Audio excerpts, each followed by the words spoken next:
ઓમ નમસ્તે નમસ્તે નમસ્તે નમસ્તે.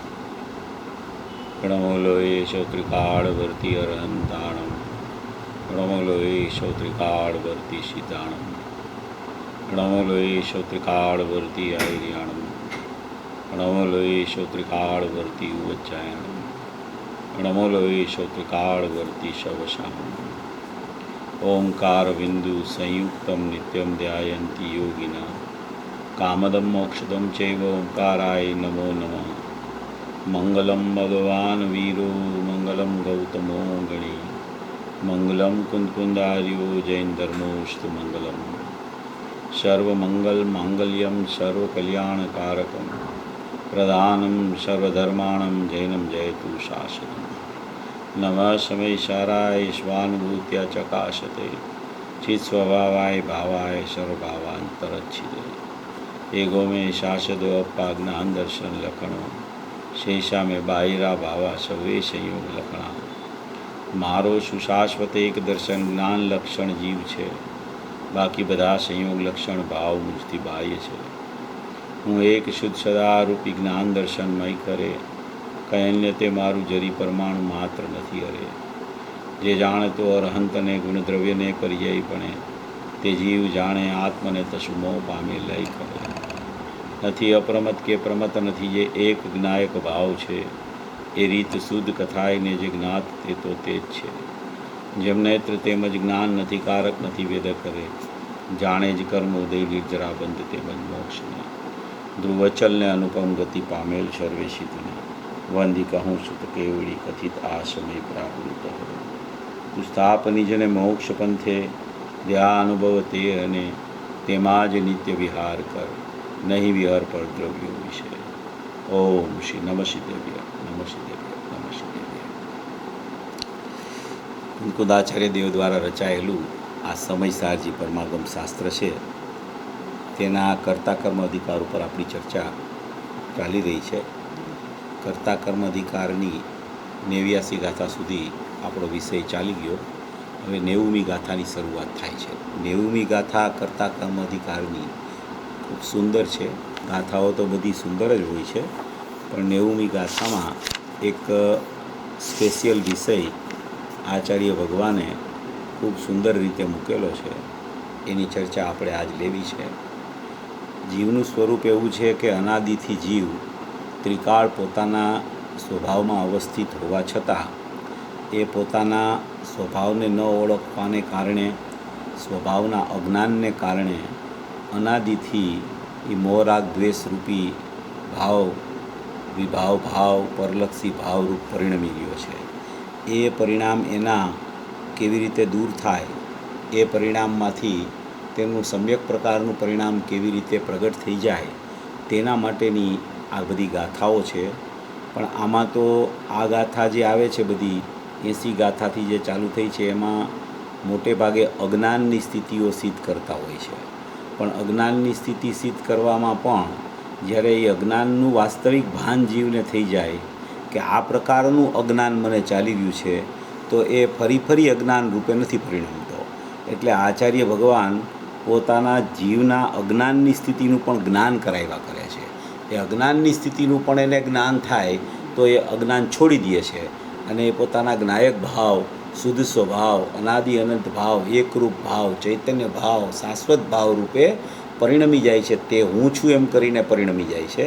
ત્યારે એને ખરેખર વાસ્તવિકપણે આ અજ્ઞાન દૂર થતાં સમ્યક જ્ઞાનનો ઉત્પાદ થાય છે શ્રદ્ધાપૂર્વક.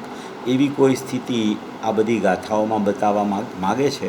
હવે આ 90મી ગાથાનો જે વિષય છે એમાં મુખ્યપણે ઉપયોગની ચર્ચા એક બહુ મહત્ત્વની આવી છે. એટલે આપણે એમાં ઘણા પ્રકારના ઉપયોગ છે એની ચર્ચા આપણે લેવી છે. ખૂબ જ સુંદર ગાથા છે અને આ ગાથા પૂજ્ય ગુરુદેવશ્રીએ પણ જેટલી વખત લીધી છે ત્યારે એમાં ઘણા સરસ ભાવો આવ્યા છે. જુઓ, એવી રીતે આ 90મી ગાથા આપણે શરૂ કરીએ છીએ. ખૂબ સુંદર ગાથા છે. ગાથા 90. એ દેસુય ઉભોગો તિવિહો શુદ્ધો નિરંજણો ભાવો જનસો કરે દિભાવમ ઉવો ગો તસ્ય શોકતા. હવે આત્માને 3 પ્રકારના પરિણામ વિકારનું કર્તાપણું દર્શાવે છે. એટલે કે 3 પ્રકારના પરિણામના વિકાર કેવી રીતે થાય છે એની ચર્ચા આખી આમાં આવવાની છે. કે પરિણામમાં વિકાર કેવી રીતે થઈ જાય છે. ત્રિકાળી દ્રવ્યમાં તો કાંઈ વિકાર છે નહીં, તેના ગુણોમાં કોઈ વિકાર છે નહીં, તેનો જે અહીંયા ઉપયોગ શુદ્ધ કીધો છે તેમાં પણ કોઈ વિકાર નથી, તેનો પ્રગટ થતો ઉપયોગ છે જ્ઞાનની પર્યાય તેમાં પણ વિકાર નથી. પણ આવા આખા સ્વરૂપને જે જીવ દ્રવ્ય ગુણ પોતાની કારણ પર્યાય એટલે કે પોતાની શુદ્ધ પર્યાય અંદરમાં પડેલી છે તે અને વર્તમાન પ્રગટ થતી ઉપયોગરૂપ દશા એને જ્યાં સુધી વાસ્તવિકપણે ઓળખતો નથી ત્યાં સુધી એને ખરેખર 3 પ્રકારના આ વિકારી પરિણામનો જન્મ થાય છે. અને એ વિકારી પરિણામનો જન્મ કેમ ન થાય તો કે આવી વસ્તુ સ્થિતિ પોતાની દ્રવ્ય ગુણ અને પોતાના ઉપયોગની સત્તા છે એને જ્યારે એને વાસ્તવિકપણે એનું જ્ઞાન કામ કરતું એને સમજી લે છે ત્યારે ખરેખર એને આ પરિણામનો વિકાર જે 3 પ્રકારનો ચાલી રહ્યો છે એ દૂર થઈ જાય છે. અને વિકાર દૂર થતાં એ પરિણામમાં અવિકારીપણું પ્રગટ થઈ જાય છે. એટલે અહીંયા જે ચર્ચા આખી આવી છે એ 3 પ્રકારના પરિણામના વિકારની કર્તાપણાની ચર્ચા છે. કે આત્માને 3 પ્રકારના પરિણામ વિકારનું કર્તાપણું દર્શાવે છે.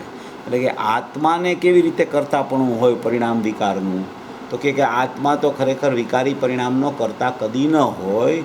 પરિણામનો કર્તા તો વાસ્તવિકપણે પરિણામ જ હોય, પણ એ પરિણામને આત્મા સાથે અભેદ ગણીને ખરેખર અશુદ્ધ દ્રવ્યાર્થિક નહીંથી આમાં વિષય આવે છે એ ભાવાર્થમાં પણ અશુદ્ધ દ્રવ્યાર્થિક નહીંથી આત્માને કરતા અહીંયા કહેવામાં આવ્યો છે. શુદ્ધ દ્રવ્યાર્થિક નહીંથી જોવો તો આત્મા અકર્તા છે. શુદ્ધ દ્રવ્યાર્થિક નહીંથી જોવું એટલે કે આત્માને આત્માના સ્વભાવથી જોતા આત્મા અકર્તા છે. અને આત્માને ખરેખર પરિણામનું વિશેષપણું છે એનાથી જોતા એ પ્રત્યેક સમયે કરતા પણ બને છે. એવી કોઈ સ્થિતિ આમાં આ ગાથામાં વર્ણન કરવામાં આવે છે. જુઓ એનો અરિગીત છે. એનાથી છે ઉપયોગ 3 વિધ શુદ્ધ નિર્મળ ભાવ જે ભાવ કંઈ પણ તે કરે તે ભાવનો કરતા બને. એનાથી છે ઉપયોગ 3 વિધ એટલે કે ઉપયોગ 3 પ્રકારનો છે. એ શુદ્ધ નિર્મળ ભાવ જે કાંઈ પણ તે કરે તે ભાવનો તે કરતા બને. જુઓ શું કહેવા માગે છે અહીંયા કે અનાદિથી આ 3 પ્રકારના પરિણામ વિકારો હોવાથી, પરિણામ વિકારો અનાદિથી છે અને અનાદિથી કયા 3 પ્રકારના પરિણામ વિકારો છે તો કે મિથ્યા દર્શન, મિથ્યા જ્ઞાન અને મિથ્યા ચારિત્ર એવા 3 પ્રકારના પરિણામો જીવની પર્યાયમાં વિભાવ રૂપે અનાદિથી ચાલી રહ્યા છે. એવી સત્તા પહેલાં અહીંયા છે એનું જ્ઞાન કરાવે છે કે ભાઈ તારા પરિણામમાં આવો વિકાર ચાલી રહ્યો છે. જ્યારે તારા પરિણામમાં વિકાર ચાલતો હોય ત્યારે નિયમથી પરલક્ષી ભાવ હોય અને એ પરલક્ષી ભાવને કારણે પૂદગલના સંગે તારા પરિણામમાં વિકારની દશાનું પરિણમન અત્યારે વર્તમાનમાં અશુદ્ધ પરિણમન ચાલી રહ્યું છે અજ્ઞાની જીવને. એવી પહેલાં અહીંયા અનાદિથી આ 3 પ્રકારના પરિણામ વિકારો હોવાથી એ પરિણામના વિકારોની સ્થિતિ પહેલી સિદ્ધ કરે છે. તો કે એ પરિણામના વિકારોની સિદ્ધિ કર્યા બાદ અત્યારે આ ગાથા અર્થમાં કુંકુદ આચાર્ય શું કહેવા માગે છે કે અનાદિથી આ 3 પ્રકારના પરિણામ વિકારો હોવાથી આત્માનો ઉપયોગ જો કે શુદ્ધ નહીંથી એ કાંસ કરેલો છે, એ શુદ્ધ નહીંથી આપણે કદાચ એને ન લઈ વિચારમાં તો આત્માનો ઉપયોગ જો કે શુદ્ધ નિરંજન એક ભાવ છે તો પણ એટલે કે આત્માનો ઉપયોગ કેવો થઈ ગયો છે તો કે 3 પ્રકારના વિકાર થઈ ગયા છે. 3 પ્રકારના વિકાર હોવા છતાં આત્માનો ઉપયોગ કેવો છે તો કે જો કે આત્માનો ઉપયોગ તો શુદ્ધ છે, નિરંજન છે અને એક ભાવ છે. ઉપયોગ છે પોતે શુદ્ધ, છે પોતે નિરંજન એટલે કે અંજન વગરનો અને છે પોતે એક ભાવ એટલે કે અનેક રૂપ થયો નથી. એટલે કે શુદ્ધ છે એટલે કે અશુદ્ધ નથી, બરાબર. નિરંજન છે એટલે કે અંજન નામનો કોઈ મેલ નથી એનામાં. એક છે એટલે કે અનેક રૂપે થયો નથી. એવો એક અહીંયા ત્રિકાળી દ્રવ્યની સત્તા પહેલાં સિદ્ધ કરે છે. અહીંયા આત્માનો ઉપયોગ કેવી રીતે શુદ્ધ છે, કેવી રીતે નિરંજન છે અને કેવી રીતે એક છે એ પ્રકારની પહેલાં અહીંયા સિદ્ધિ કરે છે કે આ 3 પ્રકારની અશુદ્ધતાનો જન્મ થાય છે એ સમયે પણ આત્માનો ઉપયોગ તો વર્તમાનમાં જે એની ત્રિકાળતા રહેલી છે તે તો શુદ્ધપણે રહેલી છે. તે આત્માનો ઉપયોગ કેવો છે કે આત્માનો ઉપયોગ શુદ્ધ છે, નિરંજન છે અને એક ભાવ છે. તો કે એ આત્માના ઉપયોગમાં કોઈ વિકાર થતો નથી, કોઈ પરિણમન થતું નથી, કોઈ અશુદ્ધતા નથી, કોઈ અનેકતા પણ નથી. પણ જે પરિણમન 3 પ્રકારના વિકારનું પરિણમન થાય છે તે વિકારનું પરિણમન જે વર્તમાન ઉપયોગ પરલક્ષી પ્રગટ થાય છે, વિભાવ રૂપે પ્રગટે છે, કર્મ સાથે મોહ સંયુક્ત થઈને પ્રગટે છે, ત્યારે ખરેખર એમાં વિકારનો જન્મ થાય છે.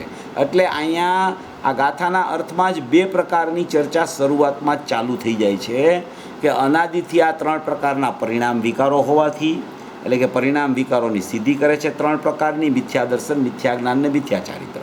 પછી એમાં બીજો પોઈન્ટ આવે છે કે આત્માનો ઉપયોગ, એટલે કે આત્મા સાથે જે ઉપયોગ અભેદપણે રહે છે એવો ઉપયોગ, એને આત્માનો ઉપયોગ કહેવામાં આવે. તો એ આત્માનો ઉપયોગ આવા 3 પ્રકારના પરિણામ વિકારોના સમયે એ આત્માનો ઉપયોગ જો કે શુદ્ધ, નિરંજન અને એક ભાવ છે. એટલે કે પરિણામ વિકારમાં 3 ભાવ જ્યારે મિથ્યા દર્શન, મિથ્યા જ્ઞાન ને મિથ્યા ચારિત્ર પ્રગટ હોય ત્યારે પણ આત્માનો જે ઉપયોગ કહેવામાં આવે એ તો શુદ્ધ, નિરંજન અને એક ભાવ છે. તો પણ 3 પ્રકારનો થયો થકો તે ઉપયોગ જે વિકારી ભાવને પોતે કરે છે તે ભાવનો તે કરતા થાય છે. તો કે એ ઉપયોગ જે છે પહેલાં 3 પ્રકારના વિકાર કીધા, પછી આત્માના 3 પ્રકાર શુદ્ધ, નિરંજન અને એક ભાવ બતાવ્યો. હવે પાછા કહે છે કે એ 3 પ્રકારનો જ્યારે ઉપયોગ થઈ જાય છે તો એ વિકારી ભાવને પોતે જ કરે છે તે ઉપયોગ, તો તે ભાવનો તે કરતા બની જાય છે. આત્મા અકર્તા હોવા છતાં એ પ્રત્યેક સમયે પોતાના અજ્ઞાનથી પોતાના ત્રિકાળી શુદ્ધ, નિરંજન અને એક સ્વભાવને છોડી અને પરલક્ષ કરી અને આત્માના 3 પ્રકારના વિકાર રૂપે એ જીવનો ઉપયોગ પરિણમે છે. એવી ચર્ચા અહીંયા ગાથા અર્થમાં આ 3 પ્રકાર અત્યારે લીધા. પહેલો પ્રકાર લીધો કે 3 પ્રકારના પરિણામ વિકારો છે. પરિણામ વિકારો હોવાથી, થવાથી નહીં, આવા પરિણામ વિકારો હોવાથી, એટલે આવા પરિણામના વિકારો અનાદિથી જીવની એક સમયની પરાશ્રિત પર્યાયમાં ચાલી રહ્યા છે, મોહના સંગે ચાલી રહ્યા છે, કર્મના સંગે ચાલી રહ્યા છે. એવું પરિણામનું વિકારપણું અનાદિથી ચાલે છે. એટલે એ એક પ્રકાર બતાવ્યો. બીજો પ્રકાર બતાવે છે કે આત્માનો ઉપયોગ શુદ્ધ છે, નિરંજન છે અને એક છે. તો એ શું બતાવે છે કે વિકારના પરિણામોથી જુદી એક સ્થિતિ બતાવે છે કે વિકારના પરિણામો 3 પ્રકાર ચાલે છે. એ સમયે એક આત્માની સ્થિતિ એવી રહી ગઈ છે કે એનો જે ઉપયોગ છે એ ઉપયોગ કેવો છે તો કે એ ઉપયોગ શુદ્ધ છે, એ ઉપયોગ નિરંજન છે અને એ ઉપયોગનો એક ભાવ છે. પછી કહે છે કે એ ઉપયોગ 3 પ્રકારનો થયો થકો જે વિકારી ભાવને પોતે કરે છે, જે ભાવને પોતે કરે છે તે ભાવનો તે કરતા થઈ જાય છે. એક કર્તાપણાની સ્થિતિ, એક ઉપયોગના 3 પ્રકાર શુદ્ધ, નિરંજન અને એક ભાવ અને એક પરિણામના વિકાર. આવી 3 પ્રકારની ચર્ચા આ ગાથામાં મુખ્યપણે આવી છે. એટલી બધી સુંદર ગાથા છે કે આ 3 પ્રકારના વિભાગ ટીકાકારે પાછા એના ટીકાના પહેલા જ પેરેગ્રાફમાં અલગ અલગ રીતે દર્શાવ્યા છે. જો હવે ટીકા જોઈ છીએ આપણે, પછી એનો વિસ્તાર કરશું. ખૂબ સુંદર ચર્ચા છે, ખૂબ સુંદર ગાથા છે.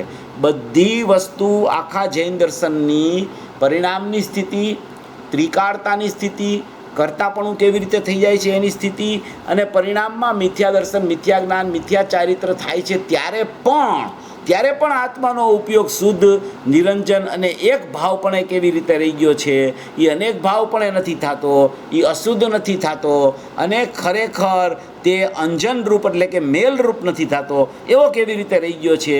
અને પાછો કર્તાય પ્રત્યેક સમયે બનતો હોવા છતાં અકર્તાપણું છોડતો નથી. એવી સ્થિતિ હવે આ ટીકાકાર અત્યારે આમાં જો ચર્ચામાં લે છે એ પ્રમાણે અનાદિથી એટલે જ્યારથી જીવ છે, જીવ ક્યારથી છે તો કે અનાદિથી જીવ છે. તો કે અનાદિથી જીવ છે તો એમાં અન્ય વસ્તુભૂત મોહ સાથે સંયુક્તપણાને લીધે તો કે અનાદિથી જીવને અન્ય વસ્તુભૂત મોહ, જીવ કેવો છે તો કે અનાદિનો છે, તો કે એ અનાદિનો એ કેવો છે? તો કે અન્ય વસ્તુભૂત મોહ. અન્ય વસ્તુભૂત મોહ એટલે કર્મની સત્તા, પૂદગલની સત્તા, એ અન્ય વસ્તુ છે. તો કે અન્ય વસ્તુભૂત મોહ એટલે કે અન્ય વસ્તુભૂત મોહ એટલે કે અન્ય વસ્તુ છે એ કેવી છે? તો કે પૂદગલની સત્તા. અન્ય વસ્તુ ભૂત, ભૂત એટલે હોવાપણું. એ અન્ય વસ્તુ ભૂત એટલે પૂદગલની કારમણ વર્ગણામાં મોહ નામનું કર્મ અહીંયા રહેલું છે.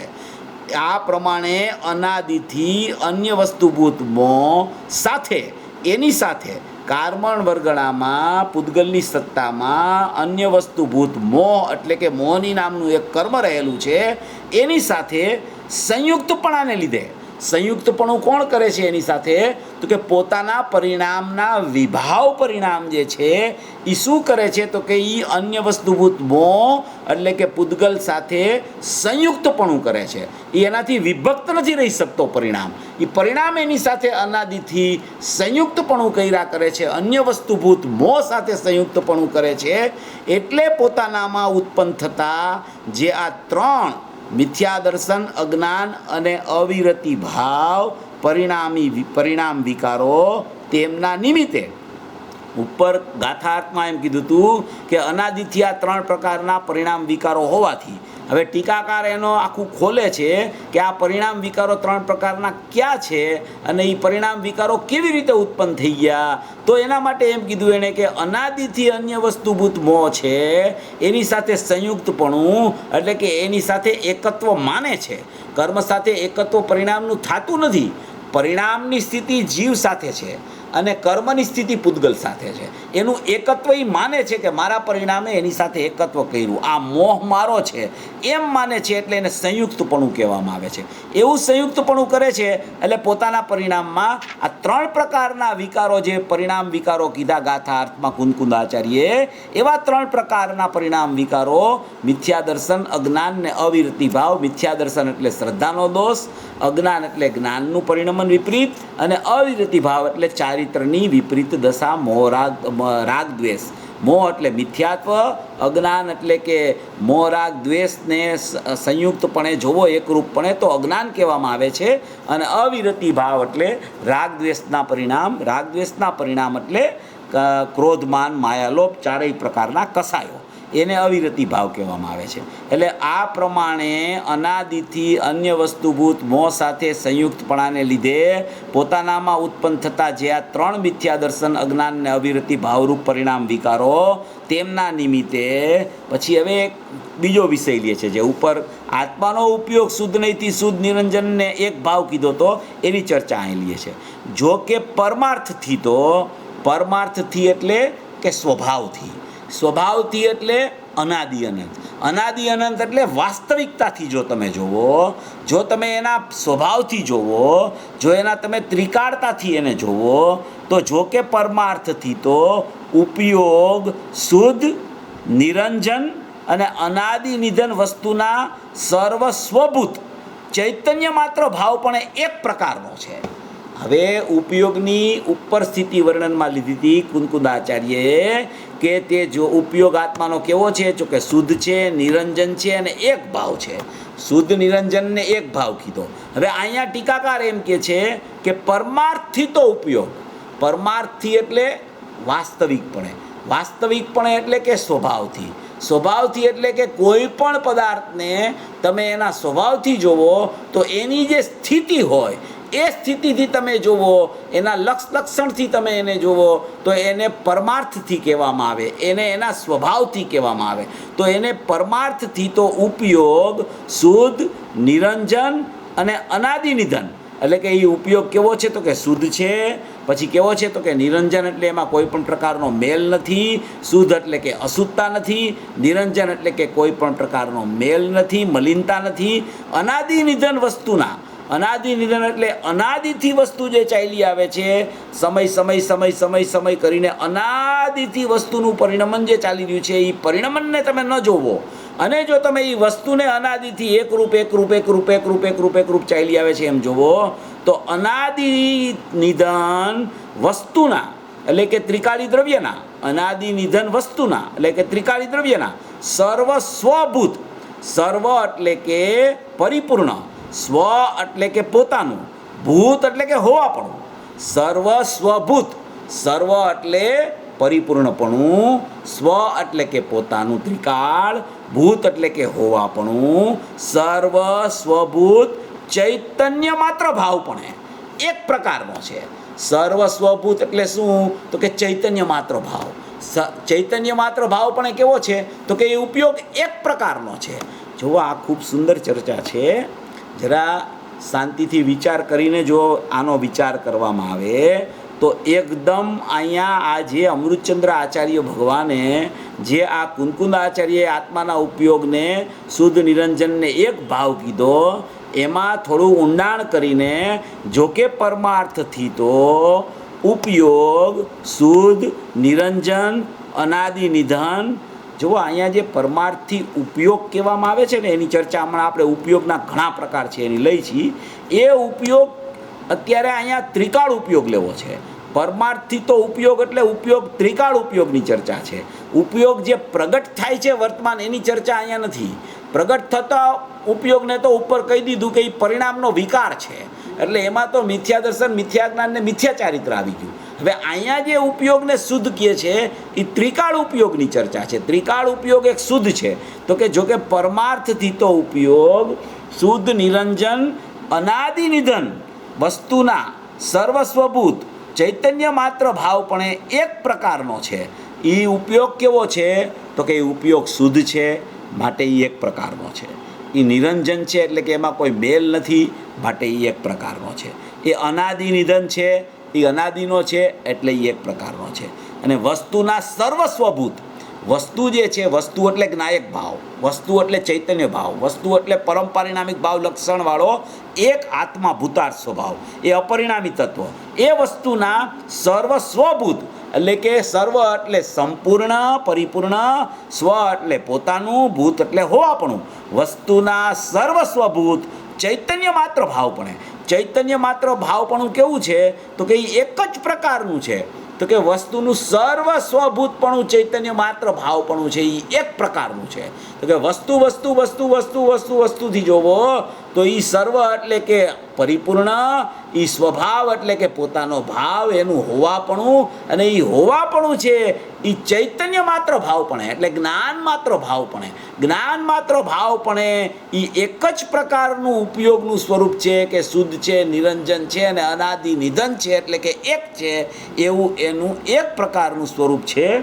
એવો અહીંયા આ ઉપરની લાઈનનો અહીંયા એ અર્થ કર્યો. હવે પછી ત્રીજો અર્થ જે ઉપર ગાથાર્થમાં કર્યો છે કે વિકારી ભાવનો કરતા થાય છે, એનો અર્થ હવે અહીંયા કરે છે કે અશુદ્ધ, સાંજન અને અનેકપણાને પામતો થકો. હવે અહીંયા ઉપર ઉપયોગને શુદ્ધ લીધો તો એની સામે એનો વિરુદ્ધ ભાવ અશુદ્ધ લે છે. નિરંજન ઉપર લીધો ઉપયોગને તો અહીંયા એનો વિરુદ્ધ ભાવ સાંજન લે છે. અનાદિ નિધન વસ્તુના સર્વસ્વભૂત ચૈતન્ય ભાવ માત્રપણે એક પ્રકારનો છે, તો અહીંયા અનેક ભાવપણાને પામતો થકો. ત્રણ પ્રકારનો થઈને પોતે અજ્ઞાની થયો થકો, કર્તાપણાને પામતો, વિકારરૂપ પરિણમીને જે ભાવનો પોતાનો જે ભાવને પોતાનો કરે છે તે ભાવનો તે ઉપયોગ કરતા થાય છે. હવે આ ટીકામાં આ ગાથા અર્થની 3 ચર્ચા કુંકુંદાચાર્યની હતી, એનું અહીંયા એણે થોડોક વિસ્તાર કરીને વર્ણન અમૃતચંદ્ર આચાર્યએ કરેલું છે. હવે મૂળ વાત સમજવાની શું છે કે પહેલાં તો અન્ય વસ્તુભૂત મોહ સાથે સંયુક્તપણું કરતા મિથ્યા દર્શન, મિથ્યા જ્ઞાન ને મિથ્યા ચારિત્ર થાય છે. પછી પાછો એ અજ્ઞાની શું કરે છે કે એ કરતા થઈ અને વિકારપણે પરિણમી અને જે ભાવ પ્રગટ થાય છે એનો પોતે કરતા બન્યા કરે છે. આ બે તો વિભાવની સ્થિતિ છે. વચ્ચે એણે જે એક સ્થિતિ મૂકી છે એ ઉપયોગની સ્થિતિ મૂકી દીધી છે.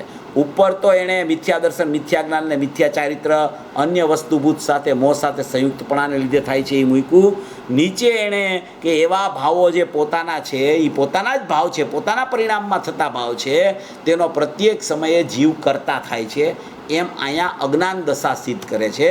અજ્ઞાન દશામાં પરિણામનો કરતા જીવને અજ્ઞાન ભાવે અશુદ્ધ દ્રવ્યાર્થિક નયે કહેવામાં આવે છે, એ અહીંયા સિદ્ધિ કરે છે. હવે એ બેયની વચ્ચે જે આચાર્ય ભગવાને કુંકુંદાચાર્યએ પણ એક વાત મૂકી અને અમૃતચંદ્ર આચાર્ય દેવે પણ જે ચર્ચા ઉપાડી છે એ ખૂબ સુંદર ચર્ચા છે. એ મૂળ વાત છે.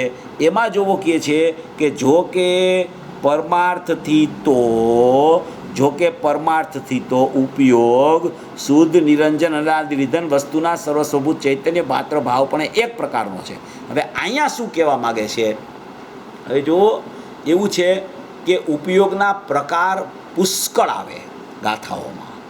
આખા સમયસારમાં તમે જુઓ તો ઉપયોગનું વર્ણન કેટલી ગાથાઓમાં આવે. સૌથી પહેલાં વર્ણન ચાલુ થયું 24મી ગાથાથી કે સર્વજ્ઞ જ્ઞાન વિશે સદા ઉપયોગ લક્ષણ જીવ છે તે કેમ તેને તું કેમ પૂતગલનું માની શક. સર્વજ્ઞ જ્ઞાન વિશે સદા ઉપયોગ લક્ષણ જીવ છે, નિત્ય ઉપયોગ લક્ષણ જીવ છે. 24મી ગાથામાં લીધું. 24મી ગાથાથી આગળ તમે વધતા જાઓ તો 36, 37, 38 ગાથામાં પણ ઉપયોગની ચર્ચા આવી.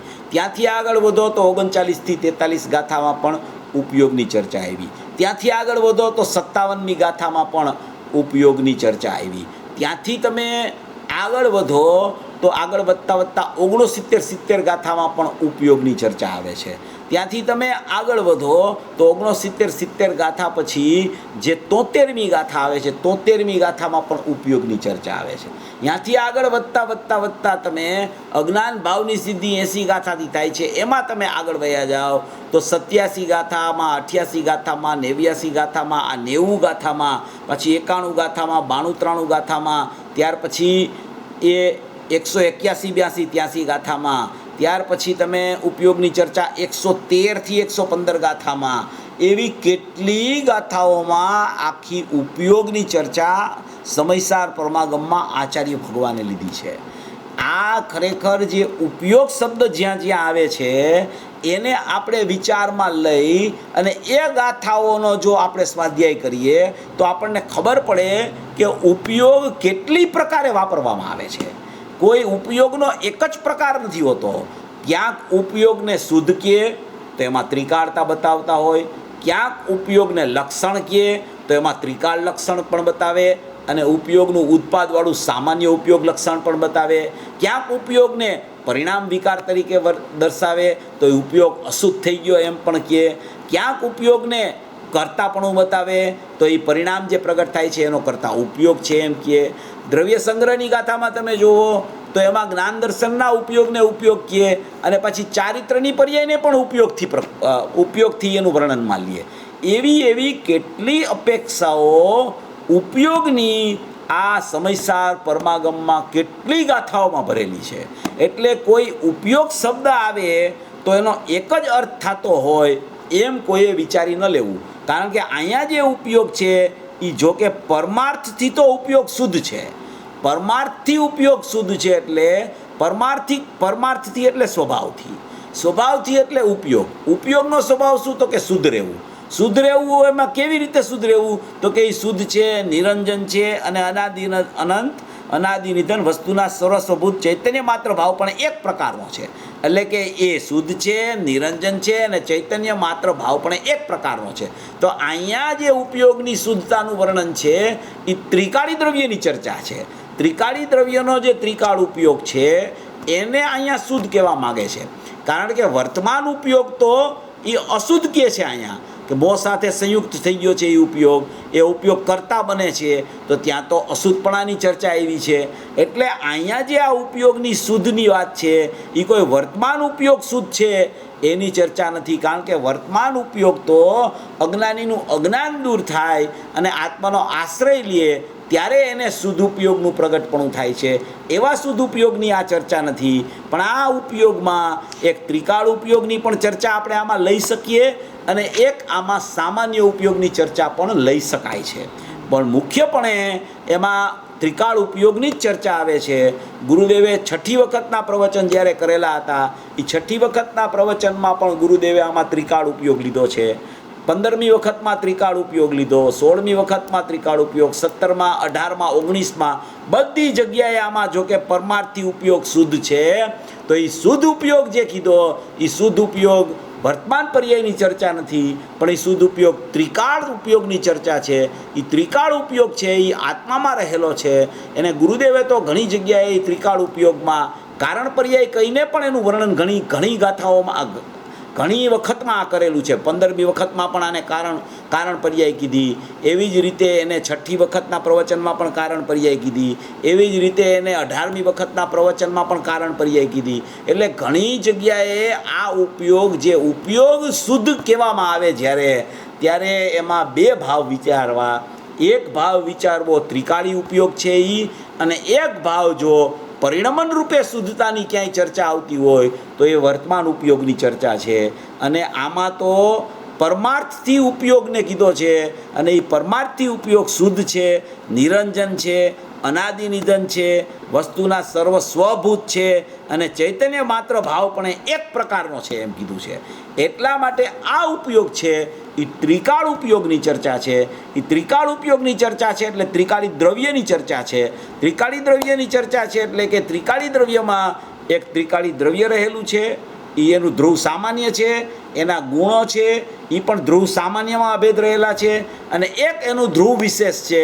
એ ધ્રુવ વિશેષ છે એ ત્રિકાળ ઉપયોગ કહેવામાં આવે છે. એ ત્રિકાળ ઉપયોગની ચર્ચા અહીંયા આ આચાર્ય ભગવાન કહેવા માગે છે. એનો ગુરુદેવે અહીંયા ત્રિકાળ ઉપયોગ તરીકે અર્થ કર્યો છે. એ ત્રિકાળ ઉપયોગ છે એ ત્રિકાળ ઉપયોગ કેવો છે તો કે શુદ્ધ છે, નિરંજન છે અને એક છે. તો કે ત્રિકાળી દ્રવ્ય શુદ્ધ છે, નિરંજન છે અને એક છે. એવી જ રીતે એનો ઉપયોગ પણ શુદ્ધ છે, નિરંજન છે અને એક છે. શા માટે ઉપયોગ પણ એવો છે ને ત્રિકાળી દ્રવ્ય પણ એવું છે કે ત્રિકાળી દ્રવ્ય પણ એવું છે કે એ અનાદિ અનંત છે, અનાદિ નિધન છે, એ વસ્તુના સર્વસ્વભૂત છે એવું ત્રિકાળી દ્રવ્ય છે અને ચૈતન્ય માત્ર ભાવ પણ રહેલું છે એટલે એ એક પ્રકારનું છે. એવી જ રીતે આ ઉપયોગ છે એ પણ ખરેખર શુદ્ધ છે, નિરંજન છે, અનાદિ નિધન છે. એટલે કે જ્યાં જ્યાં દ્રવ્ય છે ત્યાં આ ઉપયોગ છે, જ્યાં જ્યાં દ્રવ્ય છે ત્યાં ઉપયોગ અભેદપણે રહેલો છે.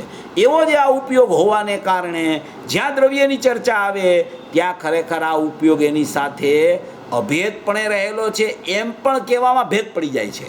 એ તો પોતે એના રૂપ જ છે, એના મય છે. એવો આ ઉપયોગ છે એ શુદ્ધ છે, એ નિરંજન છે, એ ત્રિકાળ છે, એ એક છે. એવી ચર્ચા અહીંયા આ આચાર્ય ભગવાન કહેવા માગે છે. એટલે કે આખું ત્રિકાળી દ્રવ્ય છે એ શાશ્વત દ્રવ્ય છે, એ ધ્રુવ દ્રવ્ય છે, એ અનાદિ અનંત દ્રવ્ય છે.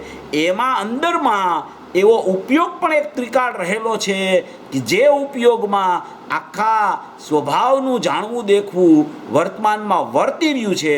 કારણ કે ઉપયોગ શબ્દ ક્યાંય આવે તો ઉપયોગ શબ્દ જાણ્યા દેખા વગરનો કદી ન હોય. એક વર્તમાન જાણવું દેખવું હોય એમાં ક્રિયા હોય અને એક ત્રિકાળ જાણવું દેખવું હોય એમાં નિષ્ક્રિયપણું હોય. તો એ નિષ્ક્રિયપણાવાળો ઉપયોગ છે એ ઉપયોગ પણ શુદ્ધ નિરંજનને એક ભાવપણે રહેલો છે. એટલે કે આખો જ્ઞાયક ભાવ ચૈતન્ય માત્ર ભાવપણે છે તો એનો ઉપયોગ ત્રિકાળ છે એ પણ ચૈતન્ય માત્ર ભાવપણે છે. તો એ ચૈતન્ય માત્ર ભાવપણું અને ત્રિકાળી દ્રવ્યપણું એ તન્મયપણે રહેલા છે. એ મય પણ એકરૂપપણું છે. એમાં કોઈ અહીંયા અંદર ભેદ નથી. પણ અહીંયા ઉપયોગની વિશેષતા બતાવવા માટે જે ઉપયોગમાં વિકાર ચાલી રહ્યો છે તો એ વિકારના પરિણામનો નિષેધ કરવા માટે, કર્તા પરિણામનો નિષેધ કરવા માટે અહીંયા અંદરના ઉપયોગની સ્થિતિ બતાવીને કે આવો એક ઉપયોગ તારી પાસે શુદ્ધ નિરંજનને એક ભાવપણે રહી ગયો છે.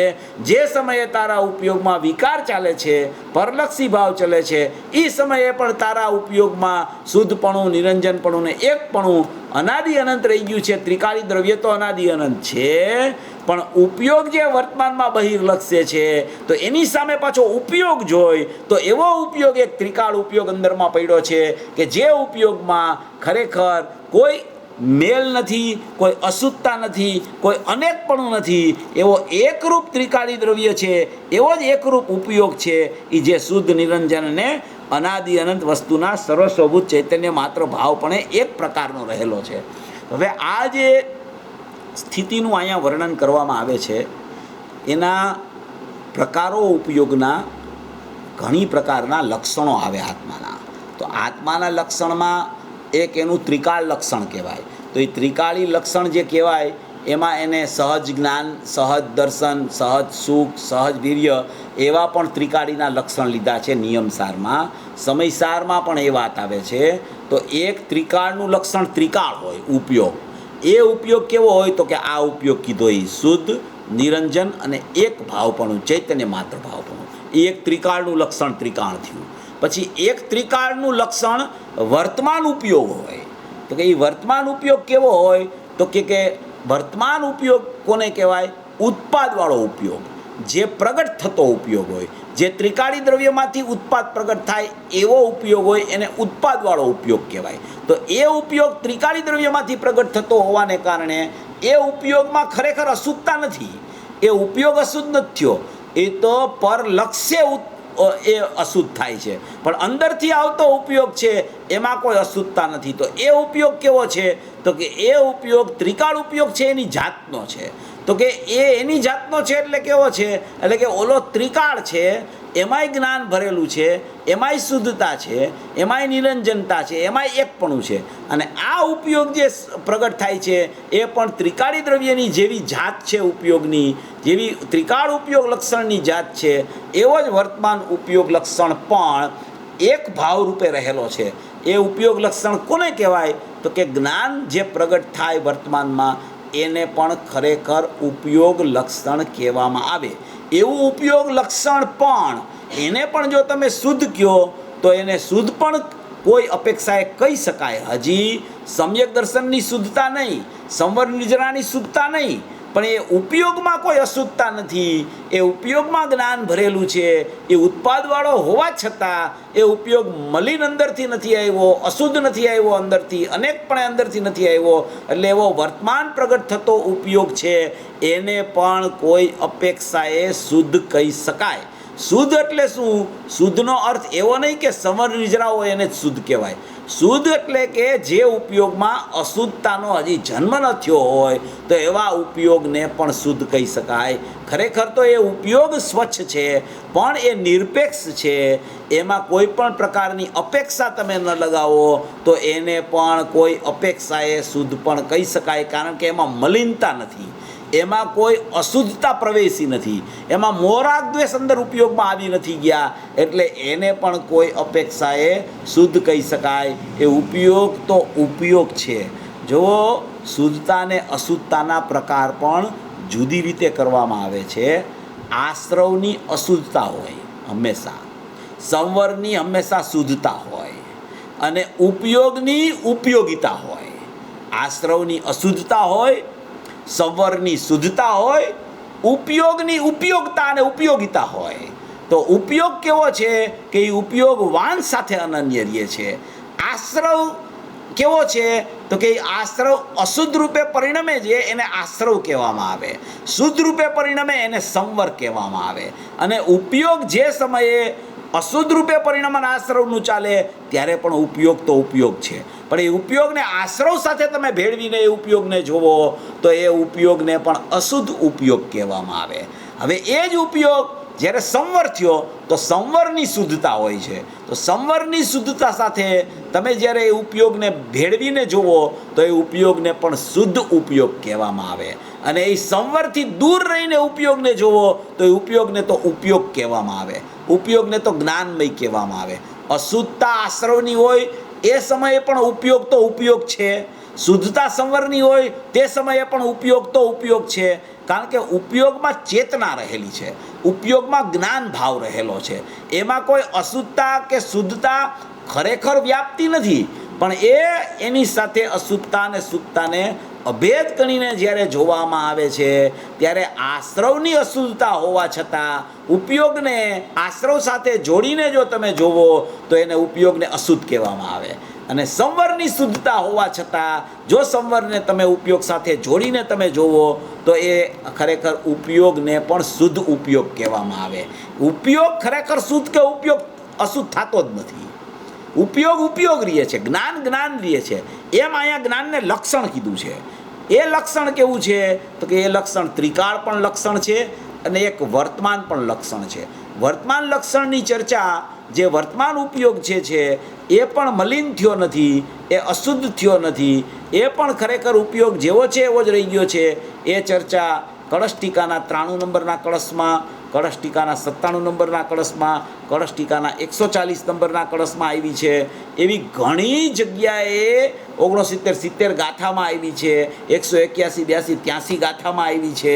એવી કેટલી જગ્યાએ ઉપયોગની મલિનતા જ્યાં ન થઈ હોય, એ ઉપયોગ રૂપે રહી ગયો હોય એવી ચર્ચા કેટલી ગાથાઓમાં ને કેટલાય કળશોમાં આવી છે. હમણાં જ આપણે મોક્ષમાર્ગ પ્રકાશકનું બીજા અધિકારની આપણે નવીન બંધ કેવી રીતે થાય એની ચર્ચા લીધી હતી. એમાં પણ ઉપયોગને સ્વભાવનો અંશ કીધો. તો એ સ્વભાવનો અંશ છે એ કેવો છે કે એ ઉપયોગવાનમાંથી પ્રગટ થતો સ્વભાવનો અંશ છે. એ સ્વભાવનો અંશ છે એમાં શું રહેલું છે તો કે એ પ્રકાશમાં સૂર્ય રહેલો છે, એ સ્વભાવના અંશમાં સ્વભાવવાન રહેલો છે. એવી જ રીતે અહીંયા આ ત્રિકાળ ઉપયોગની ચર્ચા છે. તો એ ત્રિકાળી ઉપયોગ છે, એ ત્રિકાળી ઉપયોગ શેમાં ખ્યાલ આવે છે, એ કઈ રીતે ખ્યાલમાં આવે છે? એ ત્રિકાળી ઉપયોગ શુદ્ધ છે, નિરંજન છે, એક છે, પણ એ ખ્યાલમાં ક્યાં આવે છે તો કે એ ખ્યાલમાં એનો એક વર્તમાન ઉપયોગ પણ એમાંથી જે પ્રગટ થાય છે એવા ઉપયોગમાં એ ખરેખર ત્રિકાળી ઉપયોગ સ્વરૂપી ભગવાન આત્મા ખ્યાલમાં આવે છે. જો ખરેખર તમને એ ખ્યાલમાં ન આવે તો એ તમને ખાલી એમ લાગે કે આવો ઉપયોગ મારો છે, આવું ત્રિકાળતા મારી છે, આવી શુદ્ધતા મારી છે, આવી એક મારો છે, આવું નિરંજન હું છું. પણ એ નિરંજન હું છું, શુદ્ધ હું છું, એક હું છું, એ કહેનાર તો વર્તમાન ઉપયોગ છે. એ વર્તમાન ઉપયોગથી આત્મા હંમેશા અનન્યપણે રહેલો હોય છે. એ વર્તમાન ઉપયોગથી કદી આત્મા જુદો પડતો નથી.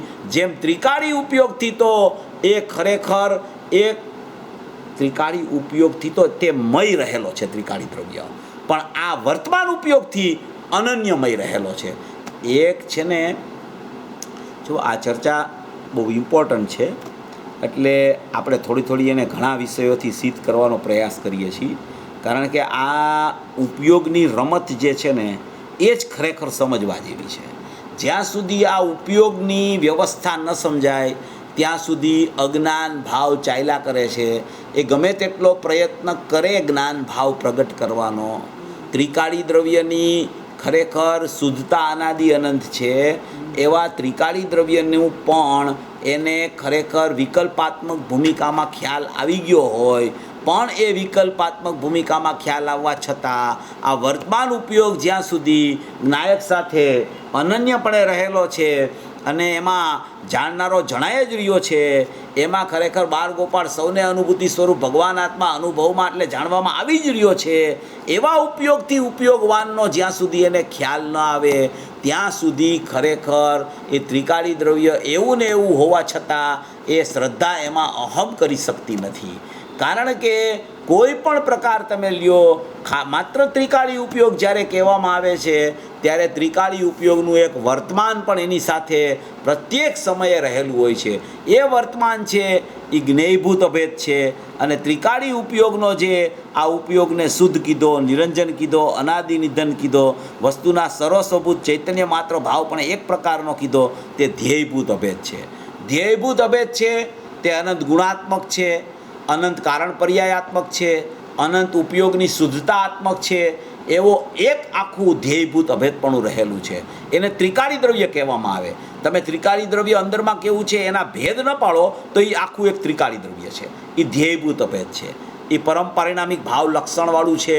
એવા લક્ષણ ઉપર પણ તમે ન જાઓ, કારણ કે લક્ષણનો પણ જો તમે ભેદ પાડો તો ખરેખર ત્રિકાળી દ્રવ્યમાં ભેદ પડી જાય છે.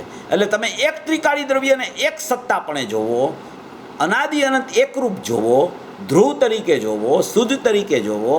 એક સત્તા પોતાની પરમ પરિણામિક ભાવ લક્ષણ હોવા છતાં એ લક્ષણના ભેદવાળી સત્તા ન જોવો અને એકલો જ્ઞાયક ભાવ, ભૂતાર્થ સ્વભાવ, અપરિણામી તત્વ જ્યારે લ્યો ત્યારે એને ધ્યેયભૂત અભેદ કહેવામાં આવે.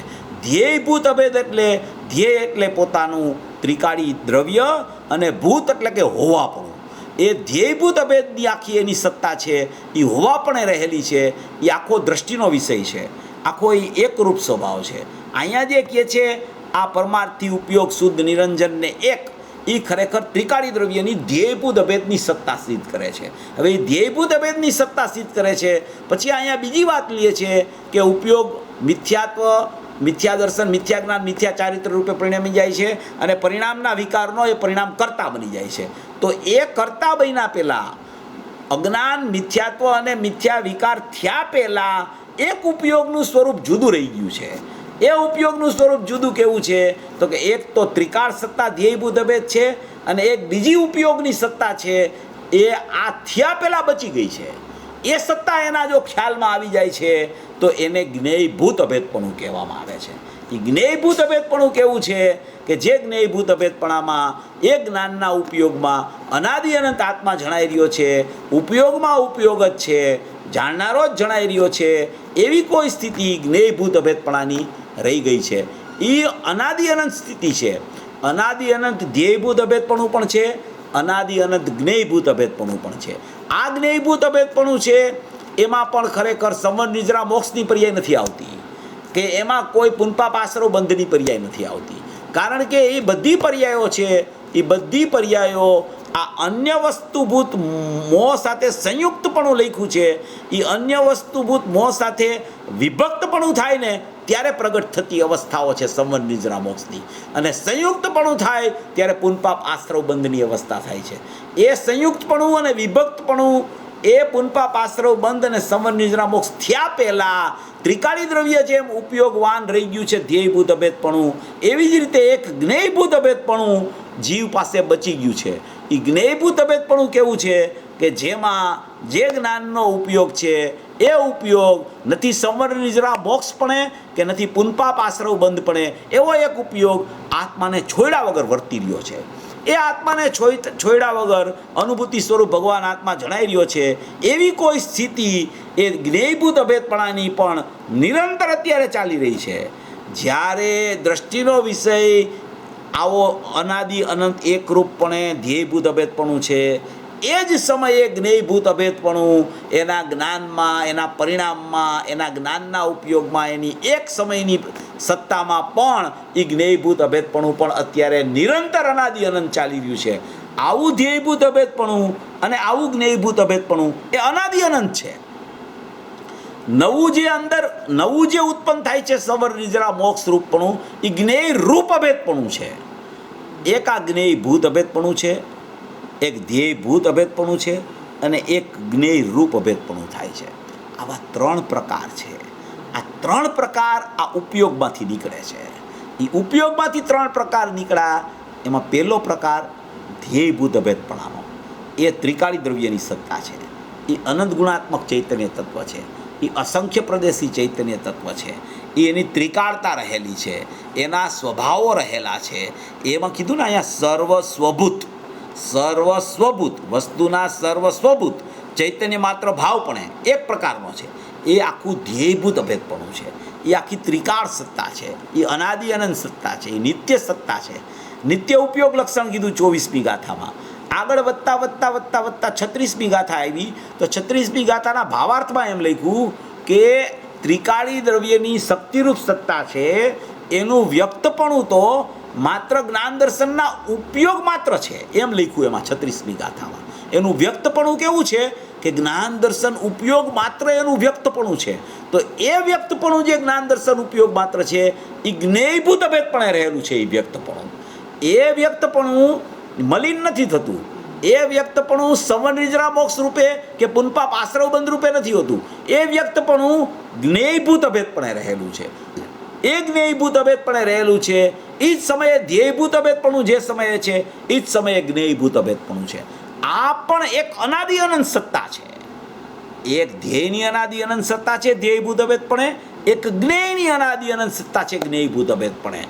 આ સત્તા અનાદિ અનંત એવી બચી ગઈ છે કે કોઈ પણ જીવને કોઈ પણ સમયે દ્રવ્ય પર્યાય વગરનું નથી હોતું અને પર્યાય દ્રવ્ય વગરની નથી હોતી.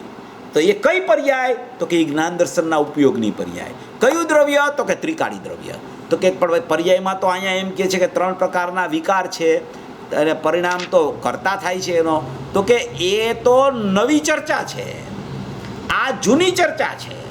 એ નવું થાય છે. એ પરિણામ પ્રગટ થયા પછી જો અન્ય વસ્તુભૂત મોહ સાથે સંયુક્તપણું કરે તો પરિણામમાં વિકાર થાય છે.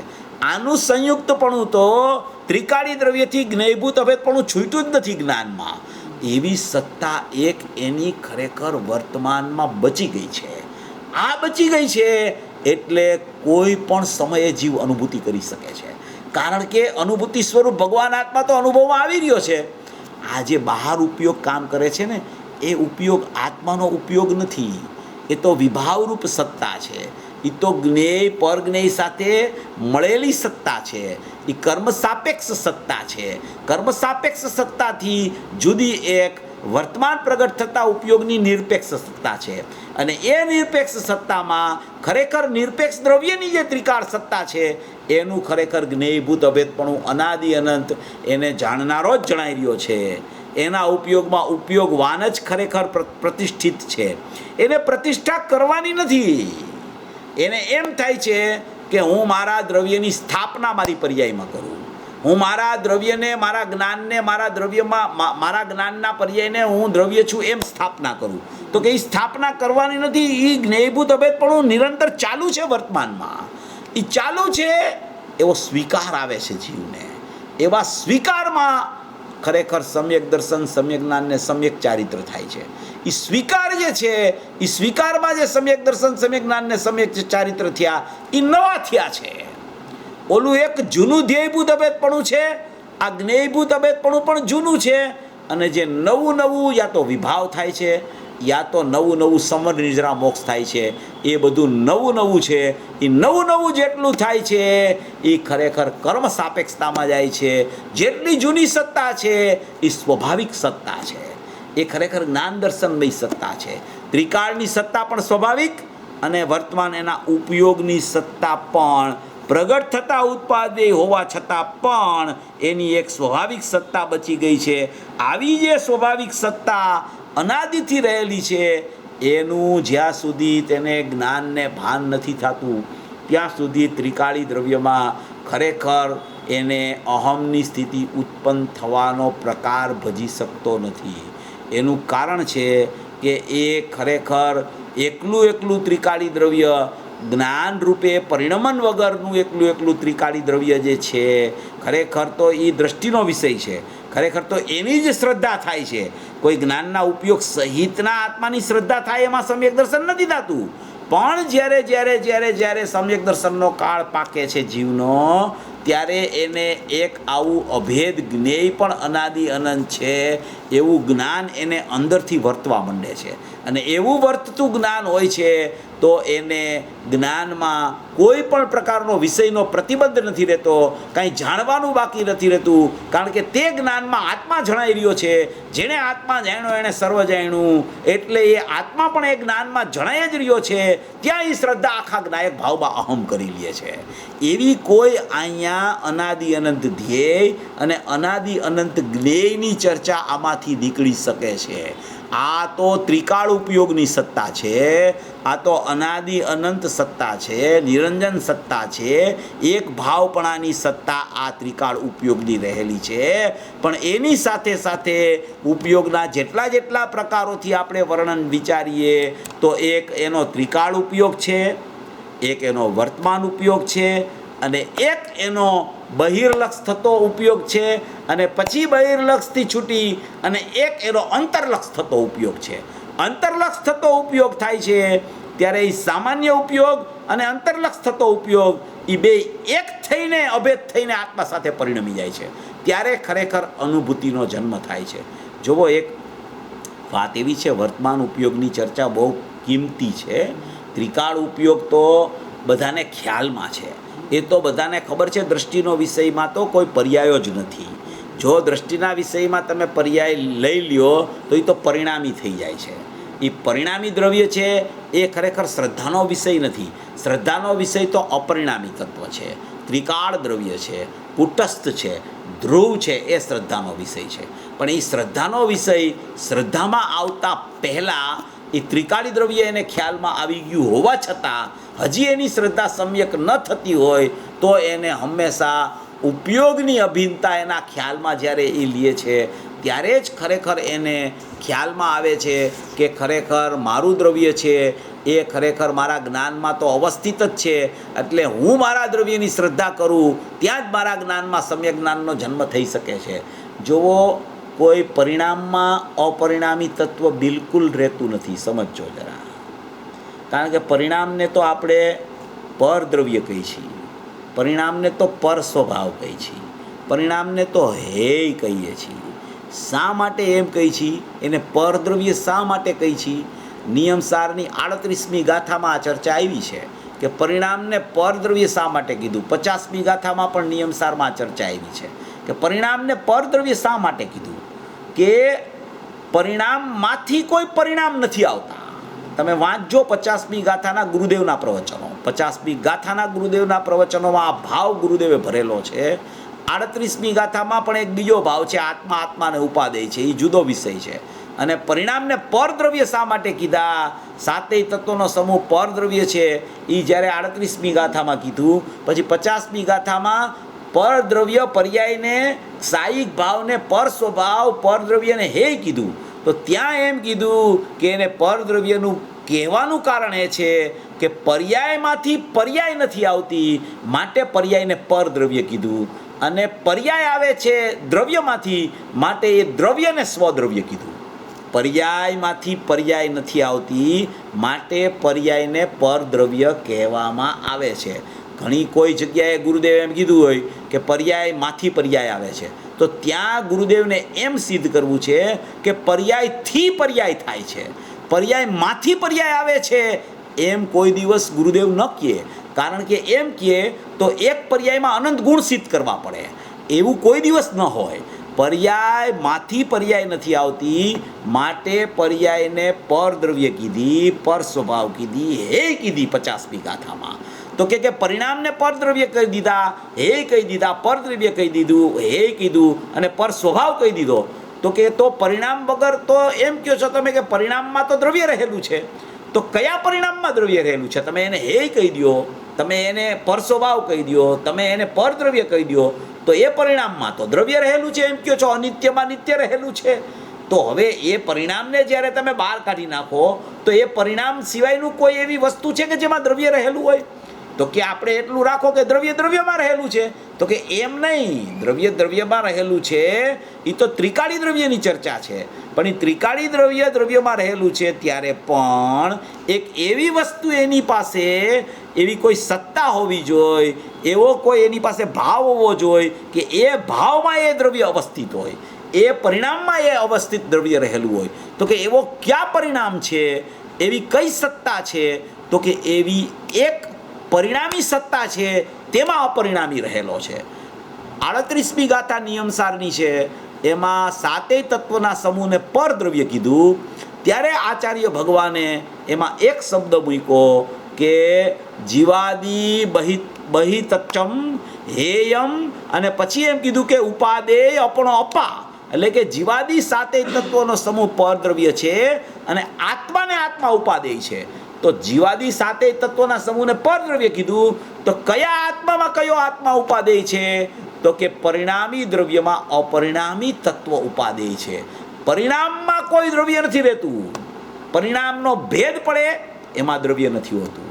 પરિણામ આત્મા સાથે અભેદપણે જ્યારે વર્તતા હોય એવા પરિણામીમાં જ અપરિણામી રહેતો હોય છે.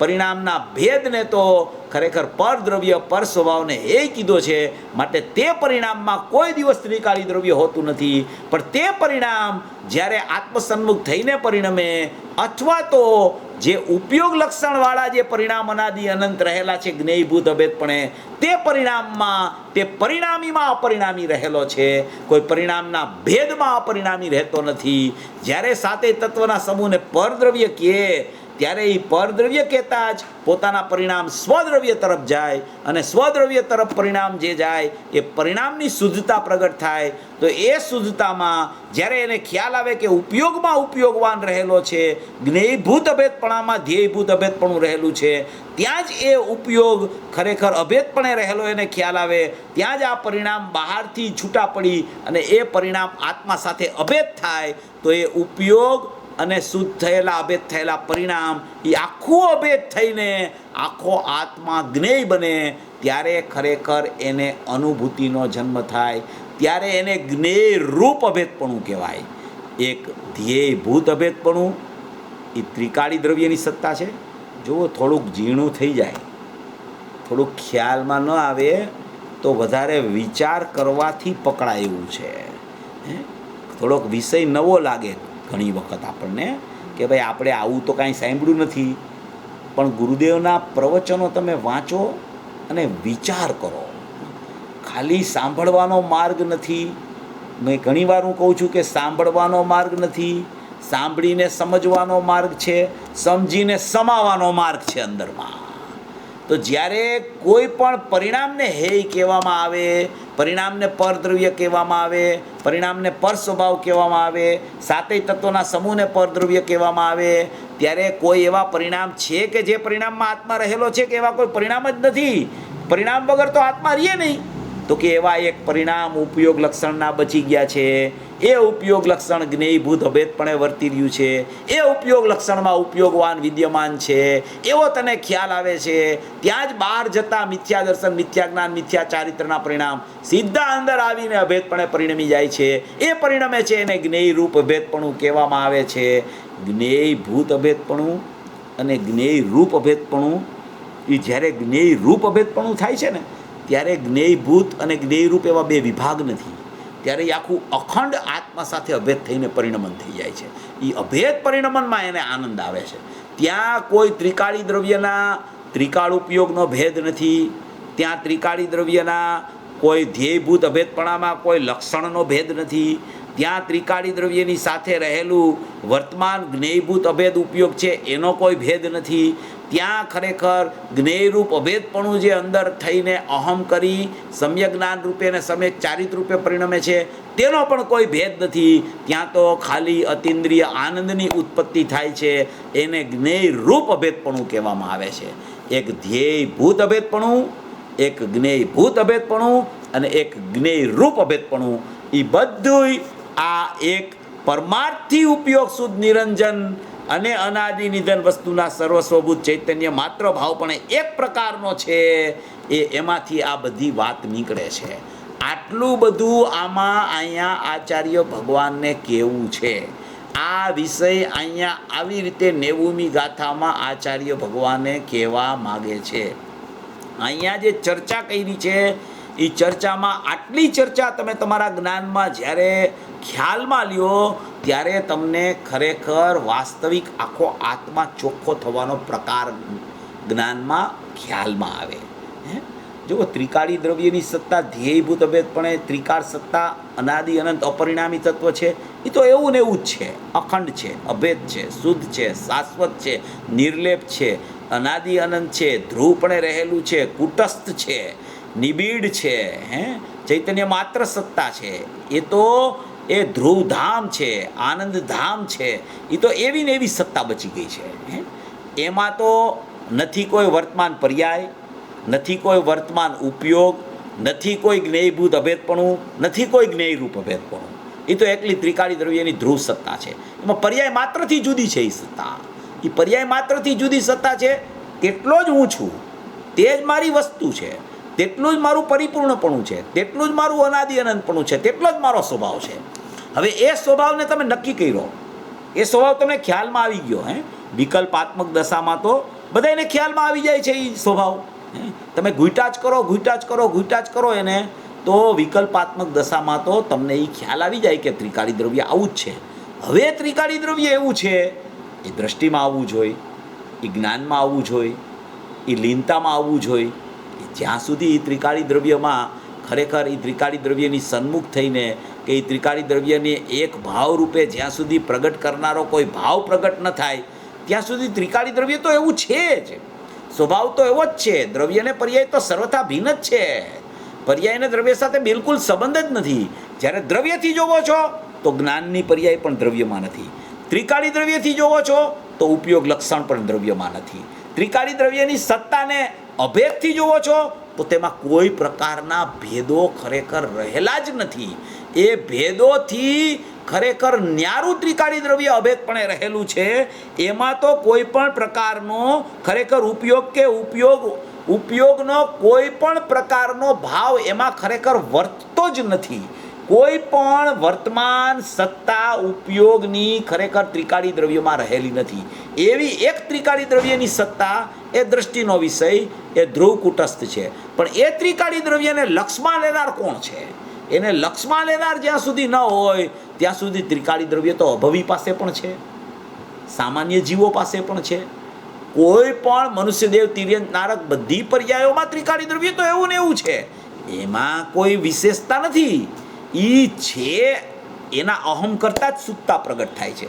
પણ એ દ્રવ્ય જ્યારે તમને ખ્યાલ આવી ગયું વિકલ્પાત્મક દશામાં, તો હવે એને પ્રસિદ્ધ કરનારું કોણ છે? એને પ્રસિદ્ધ કરનારી એક વ્યવસ્થા, જ્યારે ત્રિકાળી દ્રવ્ય અનાદિ અનંત એવું હોય ત્યારે અનાદિ અનંત એવી કોઈ વ્યવસ્થા હોવી જોઈએ તો જ એ પ્રસિદ્ધ થઈ શકે, નહીંતર એ પ્રસિદ્ધ ન થાય. તો એવી એક અનાદિ અનંત વ્યવસ્થા જ્ઞેયભૂત અભેદપણાની બચી ગઈ છે. એ જ્ઞેયભૂત અભેદપણું છે એ ઉપયોગ લક્ષણથી અનન્ય રહેલું છે, એ ઉપયોગ લક્ષણથી અભેદ જ્ઞેયપણે રહેલું છે. જ્યારે ત્રિકાળી દ્રવ્યની ધ્યેયભૂત અભેદની સત્તા છે એ સમયે જ્ઞેયભૂત અભેદપણું એમાં નથી, પણ એ જ્ઞેયભૂત અભેદપણું ધ્યેયભૂત અભેદપણાને સિદ્ધ કરતું જ ખરેખર પ્રગટ થાય છે.